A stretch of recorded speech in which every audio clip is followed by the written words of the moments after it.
बांग्लादेश में हिंसा कम होने का नाम नहीं ले रही है। यहाँ सड़कों पर कत्लेआम जारी है। शेख हसीना के देश छोड़ने के बाद से हालात और बद से बदतर होते जा रहे हैं। मंगलवार को जिस तरह से निर्मम हत्याएं हुई हैं वो रोंगटे खड़े कर देने वाला है।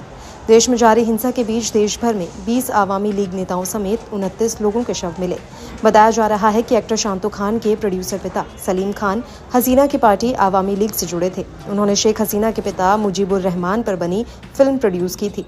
ढाका ट्रिब्यून की रिपोर्ट के मुताबिक सोमवार को वे घर से निकलकर भाग रहे थे। फरक्काबाद बाजार में उन्हें भीड़ ने घेर लिया। तब उन्होंने गोली चलाकर खुद को बचा लिया, लेकिन बाद में वे गिर गए। उपद्रवियों ने फेमस बांग्ला सिंगर राहुल आनंद का ढाका के धान मंडी में 140 साल पुराना घर जला दिया। जलाने से पहले उनके घर में लूटपाट भी की गई। आनंद, उनकी पत्नी और उनका बेटा हमले से सुरक्षित बच निकले में सफल रहे। घर में आग लगने की वजह से राहुल के घर में रखे 3000 म्यूजिकल इंस्ट्रूमेंट्स बर्बाद हो चुके हैं। उधर उपद्रवियों ने सोमवार रात जोर शोर में आवामी लीग के एक नेता का आलीशान होटल आग के हवाले कर दिया। इसमें 24 लोग जिंदा जल गए। इसमें इंडोनेशिया का भी एक शख्स शामिल है। Hotel Jabir international Awami league के जिला महासचिव शहीन चक्कलदार का था। ढाका ट्रिब्यून से एक पुलिस अधिकारी ने कहा कि सोमवार के बाद से अब तक कम से कम 50 पुलिसकर्मियों की मौत हो गई है। ढाका के अलावा देश के ज्यादातर पुलिस स्टेशन पर भी कोई भी पुलिसकर्मी मौजूद नहीं है। बचने के डर से सभी पुलिसकर्मी भाग चुके हैं।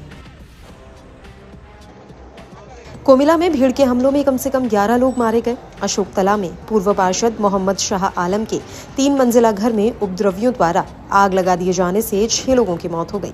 इसके बाद सोमवार की रात और मंगलवार की सुबह उनके शव घर से बरामद किए गए। बता दें कि इनमें 5 जवान भी शामिल थे। इसी बीच भीड़ ने घरों के ग्राउंड फ्लोर में आग लगा दी। बाद में तीसरी मंजिल पर शरण लेने वाले लोगों की धुएं के कारण मौत हो गई और वे जलकर मर गए। इस घटना में कम से कम 10 लोग घायल हो गए हैं। इनमें एक गंभीर रूप से घायल का आईसीयू में इलाज चल रहा है। तो बांग्लादेश में जारी हिंसा के बीच एयर इंडिया ने कल देर रात ढाका एयरपोर्ट से एक विशेष चार्टर उड़ान संचालित की। ये ढाका से दिल्ली के लिए 199 यात्रियों और 6 बच्चों को लेकर आया और रात सुबह दिल्ली पहुंचा।